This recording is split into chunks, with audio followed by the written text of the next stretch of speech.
This is Valley News Live at noon.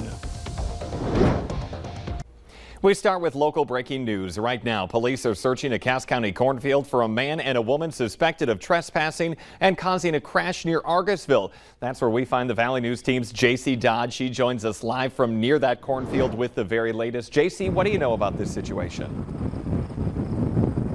Hi, Jordan. Yeah, I'm here in northern Cass County, very close to mile marker 82 off of I-29, where several agencies are searching for two burglary suspects in the cornfield behind me.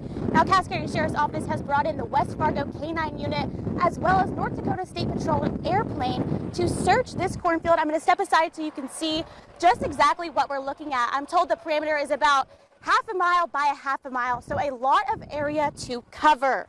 Now, Cass County Sheriff Jesse Johnner told me the property owner, who works for Sanford, has filed complaints of trespassing before and had asked relatives to keep an eye on his property. Now, around 8 this morning, the family came out and found a car parked, and when they confronted the man and woman, they tried to flee and hit the relative's car. The suspect's car then got stuck, which led them to flee into this cornfield. They have lots of ground to cover, and as you can see, they are still actively working to try and locate this man and woman. That's all I have for now. Live in Cass County, JC Dodd, Valley News Live. And you can hear it there. The wind is just so strong. They tried to use a drone earlier, but it was not successful because the wind knocked it down. But JC, she'll stay on scene and provide us the latest throughout the day. Thank you. Also, breaking news alert out of Becker County. Authorities there want your help finding a missing man. David Jones was last seen this past Tuesday. He's described as about 6'1", 215 pounds. Take a look. His picture's up on your screen right now. The sheriff's office says he was last seen driving this black 2006 GMC Sierra Denali pickup. License plate numbers are 755 PGK. If you have any information on where he could be, you're urged to call police. Minnesota Governor Tim Walz is sending soldiers to the northwestern part of the state to fight wildfires. The governor signed an executive order late last night saying the fires are ravaging parts of Beltrami, Lake of the Woods, and Roseau counties, as well as threatening life and property near War Road. Governor Walz says abnormally high temperatures and an historic drought this summer are fueling those fires. The Guard will help the Minnesota DNR, State Emergency Operations, and the U.S. Forest Service. Game and fish officials are now warning hunters about our incredibly dry weather. As we head into more popular hunting seasons, they're asking people to be extra careful. Hunters are encouraged to carry a small fire extinguisher, a shovel, and extra water in case a small fire starts. And if you smoke, make sure cigarettes are put out properly. Smoke from those wildfires could return today. It's already looking a little bit darker or hazier out there at the sky cam we're looking at right now. Let's go on over to Summer Schnellbach for a first look at our Monday forecast. Good afternoon, Jordan. Thanks everyone for joining in. That sky cam you just saw was in Grand Forks, and here's a tower cam time lapse of Devil's Lake, the sunrise this morning. And we've had a few clearer days, but that smoky sunrise has returned, at least for some of us across the valley. Turning on visible satellite this afternoon, the milky haze that is stretched over the majority of North Dakota, that is all the wildfire smoke pushing in from the western United States. We can't blame the Canadian fires at this time. In Fargo, our air quality is good. We're in the green at a number of 27. However, out in western North Dakota and portions of central North Dakota, especially north central, they are in the unhealthy for all category, with that number between 150 and 200. Minnesota counties are mostly good to go today. A few are in that moderate category for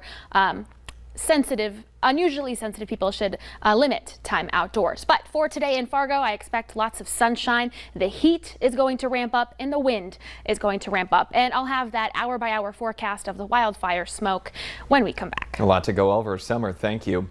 New at noon, Fargo police are warning the community about a high-risk sex offender now living on the north side of the city. Ian Oxa is living in the 1300 block of 8th Avenue North. That's just a few blocks from the Jeff Johnson soccer complex.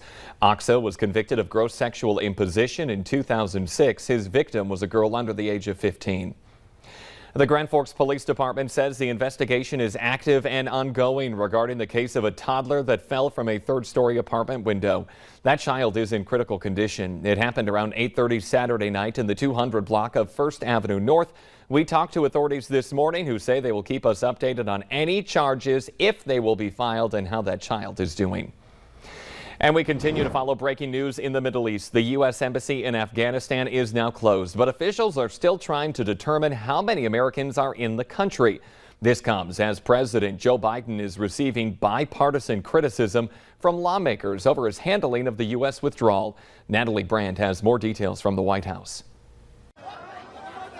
The U.S. military is working to secure the airport in Kabul as it is in the final days of evacuating Americans out of Afghanistan. We have actually been working to evacuate thousands and thousands of Americans over time.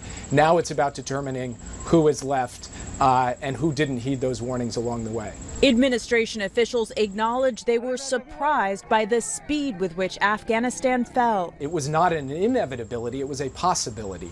The speed was at the very fast end. It was not something we expected to go that quickly. The White House says President Biden will be returning from Camp David this afternoon to make remarks on the developing situation in Afghanistan.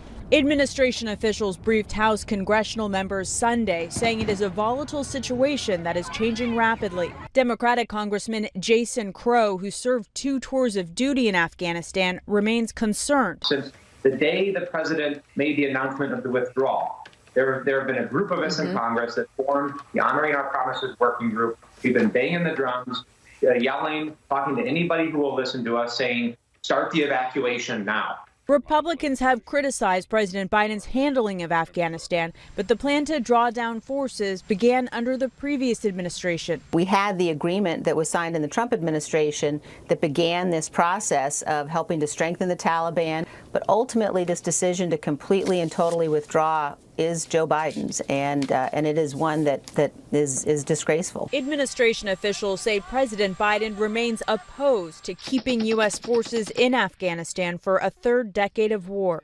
Natalie Brandt, CBS News, the White House. The White House says remaining in Afghanistan would have meant building up our troop presence in that country once again in order to maintain peace.